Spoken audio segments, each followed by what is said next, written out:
My girlfriend said she loved me, but wasn't ready for the boring couple life. She wanted to have fun before settling for someone safe like me. So I gave her all the freedom she wanted. There are words that change you. Not because they're profound or poetic, but because they reveal something you've been pretending not to see. For me, those words came on a Tuesday evening, sitting on my own couch, in my own apartment, while the woman I loved explained why I wasn't enough. My name is Derek. I'm 29 years old, and for 2 years, I was in love with a woman named Vanessa. Before I tell you what happened, let me tell you who I am. I'm a structural engineer, not the kind of job that makes headlines, but the kind that makes buildings stand up and bridges stay suspended. I'm detail-oriented, methodical, the person who triple-checks calculations and shows up 15 minutes early to everything. I meal prep on Sundays. I have a retirement account. I floss daily. I'm not exciting. I've never been exciting. I'm the guy you call when your car breaks down at 2 a.m., not the guy who takes you to impromptu concerts in the park. I'm reliable, steady, the human equivalent of a weighted blanket. Vanessa was the opposite. She was 27, a freelance graphic designer with purple streaks in her hair and a laugh that could fill a room. She traveled on a whim, stayed out until 3 a.m. on weeknights, and had more friends than I could keep track of. When we met at a mutual friend's barbecue, I was drawn to her like I'd been living in black and white, and she was the first color I'd ever seen. I love that you're so grounded, she told me in those early months. Everyone I've dated has been chaos. You're like, calm, peaceful. I feel safe with you. I didn't know then that safe was a warning sign. The first year was wonderful. We balanced each other. Her spontaneity pulling me out of my routines, my steadiness giving her somewhere to land. We traveled together, argued about whose turn it was to do dishes, adopted a cat named Waffles. I let myself believe this was it, that I'd found my person. The second year was harder. Vanessa started staying out later. Not every night, but often enough that I noticed. She'd come home buzzing with energy, telling me about the people she'd met, the places she'd gone, the adventures she'd had. I wasn't included in most of them. You should come next time, she'd say, but next time never came. Or if it did, I was an afterthought, invited but clearly out of place, the quiet boyfriend in the corner while she held court with her friends. I told myself it was fine. She needed space. She needed friends who weren't me. I was secure enough to handle that. But the distance grew. She stopped reaching for me in the dark, stopped asking about my day, started looking at her phone when I was talking, smiling at messages I couldn't see. I confronted her once, gently. Vanessa, is everything okay? Between us. Of course. She kissed my forehead, quick and dismissive. I've just been busy. You know how work gets. I didn't know. I also knew she'd been spending more time at work than her freelance schedule could reasonably explain. But I didn't push. That wasn't my style. I was the steady one, the patient one, the one who didn't make waves. The conversation I couldn't ignore happened on a Tuesday. Vanessa came home at midnight, earlier than usual, which should have been my first warning. She sat down on the couch across from me, not next to me, and I felt the distance like a physical thing. We need to talk, she said. I put down my book. Okay. She took a breath, looked at the ceiling, looked at her hands. Anywhere but at me. I love you, she said. I really do. But I've been doing a lot of thinking, and I don't think I'm ready for this. Ready for what? This. The couple life. The routine. The predictability. The word hung in the air. Predictability. Like it was a disease. I'm not saying I want to break up, she continued quickly. I need more. More fun. More excitement. I'm 27. I want to go out, meet people, have experiences. I'm not ready to settle down into the boring couple life. Boring couple life. I felt each word land, small and sharp. So what are you saying? I'm saying I need freedom. I need to be able to do what I want without feeling guilty, without checking in with someone, without worrying about how it affects you. You want to see other people. She flinched. I didn't say that.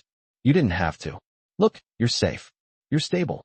You're the kind of person someone settles down with when they're ready for that. And I'm not ready. Not yet. But I don't want to lose you. I want to have my fun now, and then come back to you. When I'm ready. The words echoed in my head. Safe. Stable. The kind of person someone settles down with. Not the kind of person someone chooses first. The kind of person someone settles for when they're done chasing what they actually want. I should have been angry. I should have told her to leave, to pack her things, to never come back. But I wasn't angry. I was tired. So tired of being the safe option, the backup plan, the person people kept on the shelf until they needed something steady. You want freedom, I said. Yes. Then take it. She looked relieved, like she'd expected me to fight. So you're okay with? I'm not okay with anything. But I'm not going to stand in your way. If you need to be free, be free. I'm not going to be the person who holds you back. That's not what I meant. It's exactly what you meant. You want to have fun. You want to meet people. You want to do whatever you want without worrying about me. So go. Do that. I'm not going to stop you. She was quiet for a long moment. Then she stood up, walked to the door, and paused. I love you, Derek. I hope you know that. I know. I'll call you. In a few weeks. We can talk. Sure. She left. I sat on the couch for a long time, staring at the closed door, feeling something inside me shift. Not break. I'd been broken too many times for that. But shift.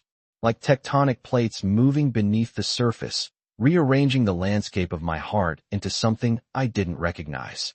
I didn't cry. I didn't call my friends. I didn't post a dramatic Facebook status about betrayal and heartbreak. I went to bed, woke up the next morning, went to work, came home, made dinner, fed the cat, went to bed again. Life went on, but something was different. I had given her all the freedom she wanted. And somewhere in that giving, I had freed myself too. The first week after Vanessa left was strange. She'd taken most of her things, clothes, toiletries, the collection of vintage cameras she'd displayed on the bookshelf. But traces of her remained. A hair tie on the bathroom counter, a mug in the cabinet that she'd bought at a flea market, the cat she'd insisted on adopting, who now looked at me with what I imagined was confusion. Waffles didn't understand why his second human had disappeared. Neither did I, really. Vanessa texted a few times that first week. I'm staying with Chloe for a few days. Just figuring things out. I miss you. Is that weird? I hope you're not too upset. I responded briefly, politely, with none of the emotion I was feeling. Glad you're safe. Take the time you need. I'm fine. I wasn't fine. But I wasn't falling apart either. I was somewhere in between, functioning, surviving, but hollow in a way I couldn't quite describe. My friends noticed.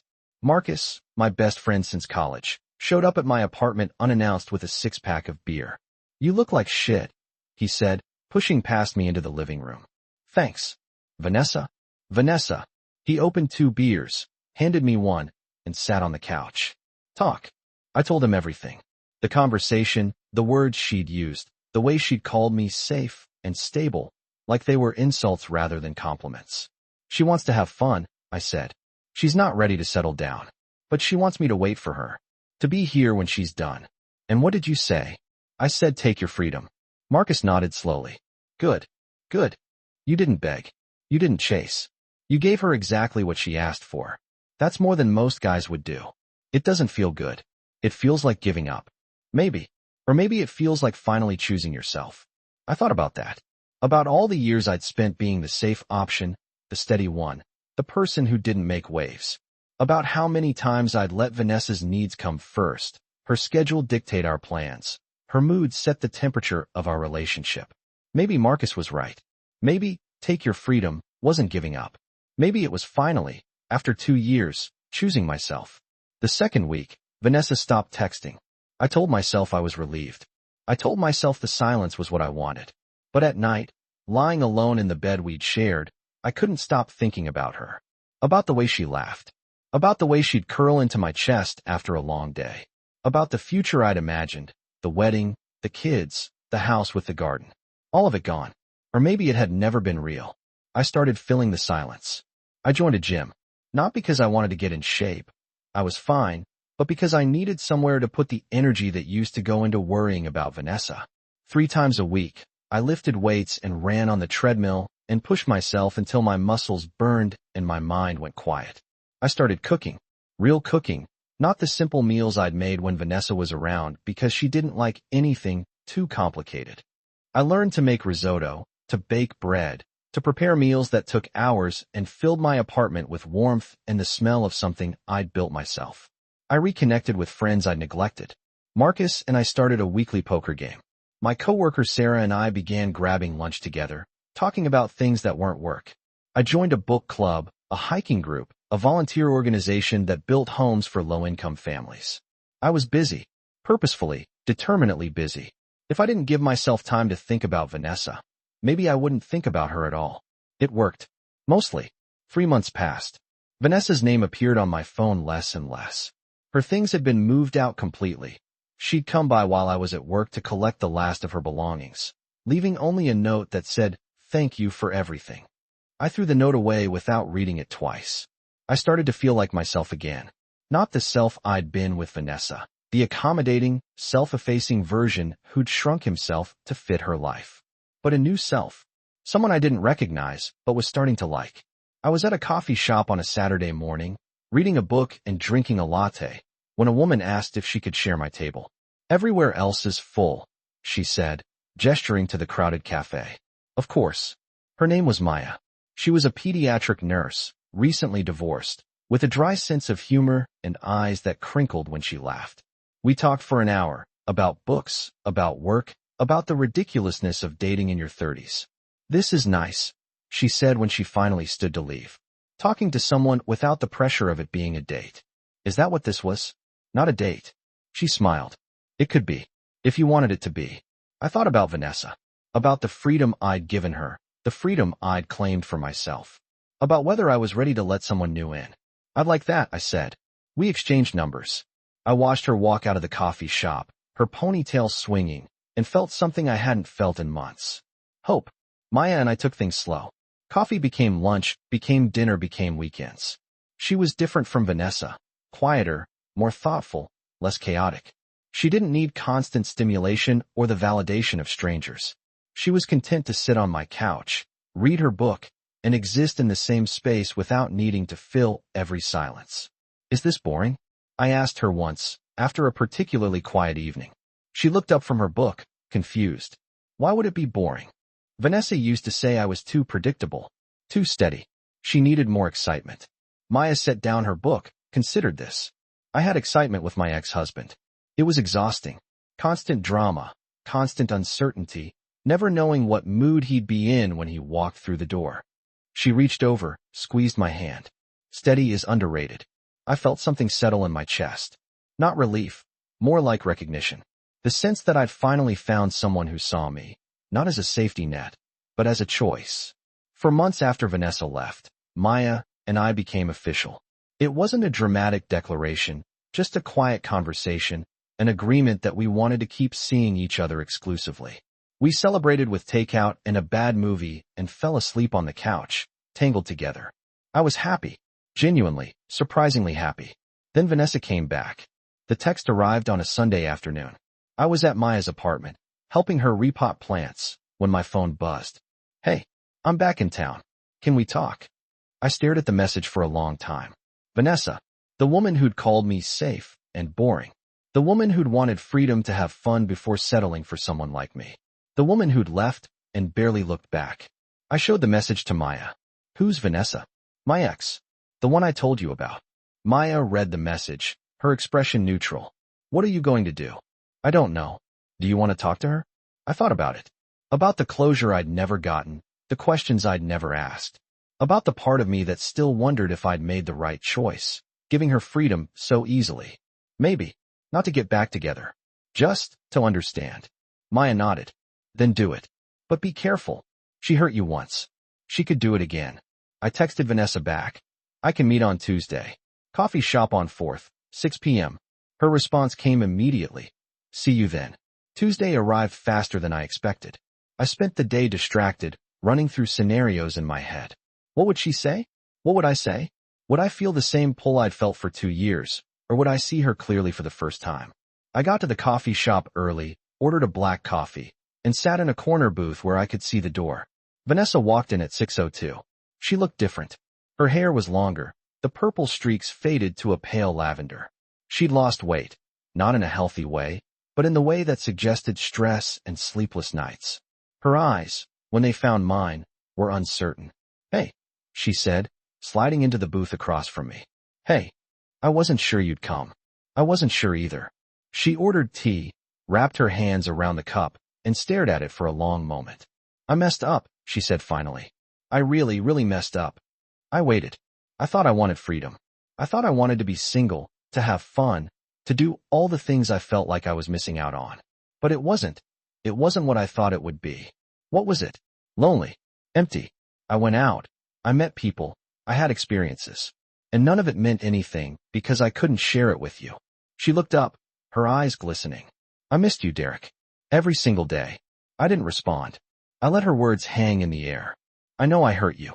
I know I said things I can't take back. But I've changed. I've done a lot of thinking, a lot of therapy, a lot of work on myself. And I realized that what I had with you, what I threw away, was the best thing in my life. Vanessa, please, let me finish. She took a breath. I'm not asking for forgiveness. I'm not even asking for another chance. I just needed you to know that I was wrong. You weren't boring. You were stable. You were safe. And I was too immature to appreciate that. You call me the person someone settles for. The safe option after they've had their fun. She flinched. I know. I was horrible. I was selfish and scared, and I took you for granted. And I've been living with that regret every single day. I looked at her, the woman I'd loved for 2 years, the woman who'd broken my heart with 6 words. I felt something, but it wasn't what I'd expected. Not longing, not anger, just sadness. For her, for us, for the time we'd lost. I'm seeing someone, I said. The words landed like stones in still water. Vanessa's face crumpled. Someone? You are how long? For months. Her name is Maya. Oh. She looked down at her tea, her hands shaking. I didn't know. You've been gone for 7 months. You didn't call. You didn't text. You said you needed freedom, so I gave it to you. And I moved on. I thought you'd wait. The words hung in the air. I thought you'd wait. Like I was a library book she could put on hold. Like my life was supposed to pause while she figured out what she wanted. You thought I'd wait, I repeated. I know it was selfish. I know I had no right to expect that. But part of me believed, hoped, that when I was ready, you'd still be there. Vanessa, I waited for 2 years. I waited while you stayed out late and didn't include me. I waited while you pulled away and made me feel like my needs didn't matter. I waited while you decided whether I was worth choosing. And then you told me I was the person someone settles for. The safe option. The boring couple life. I didn't mean. You meant it. Maybe not the way it came out, but you meant it. You wanted to have fun before settling for someone like me. Those were your words. She was crying now, tears running down her cheeks, and part of me, the part that had loved her, wanted to reach across the table and comfort her. But another part, the part that had spent 7 months rebuilding, held back. I'm not the same person I was when you left, I said. I've changed. I've grown. I've learned that I deserve more than being someone's backup plan. I know you have. I can see it. You look different. Stronger. I am stronger. Because I had to be. Because no one was coming to save me. She nodded, wiping her face with a napkin. Is she good to you? Maya. Yes. She's good to me. Does she appreciate you? The steadiness? The safety? She doesn't call it safety. She calls it peace. Vanessa's face twisted. I'm happy for you. I'm trying to be happy for you. I know. We sat in silence for a long moment. The coffee shop hummed around us, oblivious to the small drama unfolding in the corner booth. Can we at least be friends? She asked. I don't want to lose you completely. I don't know. Maybe. Someday. But not now. I need space. I need to focus on the life I've built. That's fair. She stood up, pulled a few dollars from her wallet to cover her tea. I really am sorry, Derek. For everything. I know. She walked to the door, paused, looked back. Take care of yourself. You too. Then she was gone. I sat in the booth for a long time, staring at the door, processing everything. The apology I'd never expected. The regret I'd never asked for. The closure I'd never known I needed. I didn't feel vindicated. I didn't feel triumphant. I just felt tired. And strangely, peacefully, ready to go home. Maya was waiting for me when I got back to her apartment. I'd texted her after the coffee shop, told her I was okay, that I'd explain everything when I saw her. She'd responded with a single word. Here. Tell me, she said, patting the couch beside her. I told her everything. Vanessa's apology, her regret, her admission that she'd thought I'd wait. The way she'd looked when I said I was seeing someone else. The question about being friends. How do you feel? Maya asked when I finished. Honestly, relieved. Like I finally got permission to stop wondering. Wondering what? Whether I made the right choice. Whether I should have fought harder. Whether I gave up too easily. Hearing her say she was wrong, that she messed up, it made me realize I wasn't crazy. The way she treated me wasn't okay. Maya took my hand. It wasn't okay. You deserved better. I have better. She smiled. Yeah, you do. That night, I slept better than I had in months. The weeks that followed were quiet. Vanessa didn't reach out again. I think she understood that I needed space. My mom called, asking about the coffee shop meeting, and I gave her the sanitized version. She apologized. I accepted. We're moving on. Are you okay, honey? I'm better than okay. I'm happy. And I was. Genuinely, surprisingly happy. Maya and I settled into a rhythm that felt nothing like my relationship with Vanessa. There was no drama, no uncertainty, no wondering where I stood. She showed up when she said she would. She asked about my day and actually listened. She didn't need constant excitement to feel alive. Is this boring? I asked her one night, after a particularly mundane evening of takeout and television. She looked at me, confused. Why do you keep asking that? Because Vanessa. Vanessa is gone. I'm not Vanessa. I don't need fireworks every second to feel alive. I need someone who shows up. Someone who's present. Someone who makes me feel safe. Safe isn't a bad word. Safe is the best word. Safe means I can relax. Safe means I don't have to perform. Safe means I can be myself without worrying that you'll leave. I pulled her closer, buried my face in her hair, and felt something I hadn't felt in years. Peace. 6 months after Vanessa came back, Maya and I moved in together. It wasn't a dramatic decision, more a practical one. She was at my apartment every night anyway, and her lease was ending, and it just made sense. We found a place together, a 2-bedroom with a balcony and a kitchen big enough for both of us to cook in. Waffles adjusted quickly. He'd taken to Maya immediately, curling up in her lap, following her from room to room, purring whenever she spoke. I pretended to be jealous, but really, I was just glad he had someone else to love. Vanessa reached out one more time, a few weeks after the move. I heard you and Maya moved in together. I'm happy for you. Truly. I responded. Thank you. I hope you're doing well. She was. I heard through mutual friends that she'd started therapy, cut back on the partying, and was focusing on her freelance business. She was dating someone new, a musician, apparently, which seemed on brand. I didn't feel jealous. I didn't feel anything, really. She was part of my past, and I was okay with that.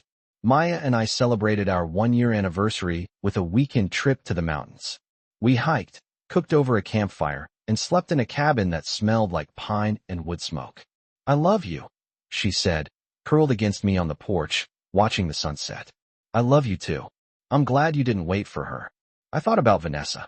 About the Tuesday night she'd told me I was safe and boring. About the 7 months I'd spent rebuilding. About the coffee shop conversation where she'd asked for another chance. Me too, I said. The sunset painted the sky in shades of orange and pink. Maya's hand was warm in mine. Waffles was at home, probably sleeping on the couch, dreaming of whatever cats dream about. I wasn't the same person I'd been when Vanessa left. I was stronger, more confident, more sure of what I deserved. And I'd found someone who saw me, not as a safety net, but as a choice. The door Vanessa opened wasn't just an exit from our relationship. It was an entrance to something else. Something I didn't know I was looking for until I found it. I said, take your freedom. I walked through, and on the other side, I found Maya. Today, I'm writing this from the living room of the house Maya and I bought 6 months ago. It's small, with a garden she tends and a workshop I use for my woodworking hobby. Waffles is asleep on the windowsill, and Maya is in the kitchen, making dinner. My phone buzzes, a text from Vanessa. She sends one occasionally, usually around the holidays. Nothing dramatic, just a hope you're well, or thinking of you. I respond politely, briefly, and move on with my day. I don't resent her anymore. I don't love her either. She's just someone I used to know, someone who taught me a lesson I needed to learn. The lesson wasn't about her. It was about me. About the difference between being someone's safe option and being someone's choice. About the courage it takes to walk away from something that isn't working, even when it hurts. About the patience required to wait for something real. Maya brings me a cup of tea, kisses my forehead, and goes back to the kitchen. I watch her go, feeling a gratitude I can't put into words. She doesn't think I'm boring. She thinks I'm steady. She doesn't think I'm safe in the way Vanessa meant, as a backup plan, a consolation prize. She thinks I'm safe in the way that matters. Safe to be herself. Safe to be vulnerable. Safe to love without fear. That's what I was looking for all along. Not someone who needed me to be exciting, but someone who saw the excitement in being steady. Vanessa wanted freedom. I gave it to her. And in giving it, I found my own. That's it for today's stories. If you want to see more of the best threads Reddit has to offer, make Reddit Be Mine a part of your daily routine. Hit that subscribe button and the notification bell so you never miss a heartbeat. Thanks for watching, and I'll see you in the next thread.